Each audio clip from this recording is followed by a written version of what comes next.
I can tell you, first of all, the reaction in this newsroom, that this is the kind of moment where you don't just do a sharp intake of breath as you see the news come through. Like, you know, people are standing up at their desks just wanting to make eye contact and talk about the enormity of what's happened. So it was in the morning, our time, that the news first came that one of the police forces in the UK, the one that works in around the London area, in the words of their statement, had arrested a man in his 60s on suspicion of misconduct in public office.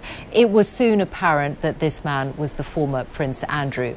But the key point being the idea that a member of the royal family has been arrested, is in police custody, is answering questions, and that police searches of two properties, the police statement told us, were underway. Norfolk and Berkshire. Now, that means royal residences, estates around Windsor, and Sandringham at Norfolk, which is where former Prince Andrew, is effectively in an internal exile. So there's the enormity of that. And then it's clear from the police statement that what they're actually investigating is the period when Andrew was a UK trade envoy and what the Epstein files now appear to show about the passing of information to Jeffrey Epstein. And I know the Telegraph has an extended discussion about Icelandic material, stuff off our radar in America. Mishal, the reality for Alexis Christoforous, Paul Sweeney, and Tom Keene is our knowledge is Colin Firth and Helena Bonham Carter in the King's Speech a few years ago. Discuss the resonance of this with the next royal family, with the Prince and Princess of Wales, the King ill with cancer, doing better and all that. Explain the generational dynamics here of the royal family with this shocking arrest. This is not only uncharted territory for the royal family, but it is such an immense moment because even though back in November the King acted very significantly in the wake of the publication of Virginia Giuffre's posthumous memoir, even though he acted at that point to remove the His Royal Highness title from Andrew, to remove Prince, which is his birthright as the son of the late monarch, and also to remove him from where he was living on the royal estate in Windsor and to send him to a much more private place where he would essentially be out of the public gaze entirely in Norfolk. Even though they have done all of that, the real danger and risk and what they'll all be contemplating and digesting today is the fact that in public, as has already happened a couple of times to the King, people may be heckling them, calling out. Certainly it's hard to imagine a future interview in which this doesn't come up. Prince Andrew actually has just done Prince William has just done a BBC interview in which nothing of the sort was discussed. But even though they have taken steps to distance themselves from Andrew Mountbatten-Windsor, this will no doubt be a really difficult moment. You know, public support for the monarchy is widespread in this country, but it does rather depend on an unspoken assumption that everyone is going to behave really well. And when you're in this kind of territory, it obviously has implications for the institution more widely than one individual. Mishal, the King Charles has issued a statement here this morning. King Charles has said that, quote, law must take its course, and King Charles is saying that he will not comment further on this matter. What are next steps here? Not that we have any guidebook here, but what do you think are next steps from the authorities?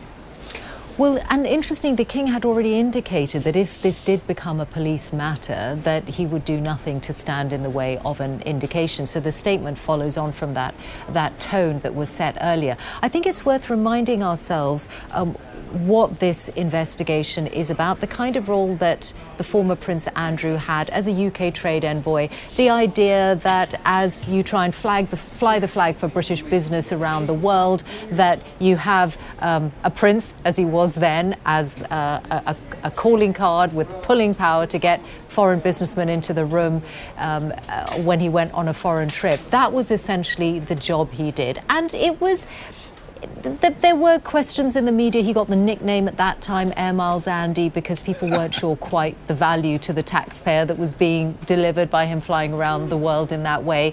But it's that aspect of his previous role in the public eye that is at the heart of this particular investigation, because there are emails in the Epstein files which appear to show that he received, for example, an official report on a visit overseas, and he forwarded it to Jeffrey Epstein within minutes. So trade envoys are supposed to be under a duty of confidentiality. So that is the specifics of what the police are looking into. But of course, we don't know where this investigation goes, and it is a PR nightmare. It is reputationally, personally, on every level, you can see the implications for the royal family. So it's not just a development, it's a real moment in the UK. It is. Mishal, do we know what rights former Prince Andrew has? Is he simply the rights of the average or common English citizen? Is there anything different here in terms of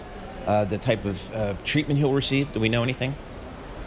I think it's pretty clear from this development and from the police statement is no different to the way that any other investigation would be portrayed, although they do say we recognize the significant public interest in this case and we will be issuing updates when appropriate. Now, one aspect of this for the police is that in his time as a member of the royal family, and I would think even now, Andrew would always have had personal protection officers serving police officers with him. Right. So the police are also fielding those accusations of, you know, what did those officers see or not see, or what should they have seen, or what should they have said, given the allegations that have surrounded him for some years now. He's always denied any wrongdoing in relation to his association with financier and convicted paedophile Jeffrey Epstein. But next steps will be what we learn from this police investigation in due course. And I should also say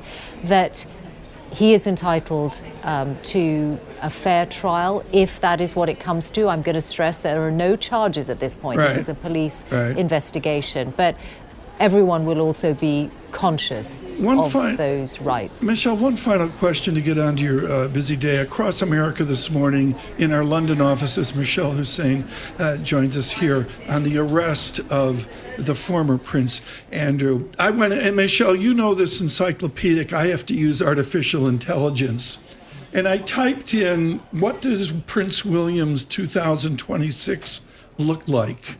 And it goes through the awards in Mumbai coming up later this year, the royal warrants in the spring of this year, things I don't understand. And down at the bottom, very quietly, is I think what Americans understand, Prince George will be 12 in 2026. Mishal Husain, the continuity of the royal family as they move forward with all of this scandal out there.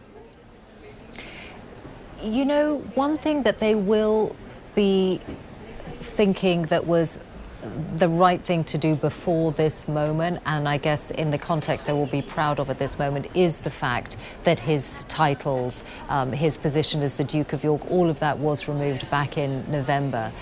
So I think they will be probably taking some heart from the fact that as an institution, as the monarchy, as the royal family, as the sovereign, which King Charles is, that action was taken a couple of months ago now. But yes, you know, out and about in the public eye in the UK, elsewhere, they will have to be prepared for this coming up in ways that they would not want. The royal schedules, the protocol, the interactions that exist with the press where they exist, they'd like these to be as carefully controlled and on message as they could possibly be. And this kind of situation adds a degree of unpredictability and jeopardy.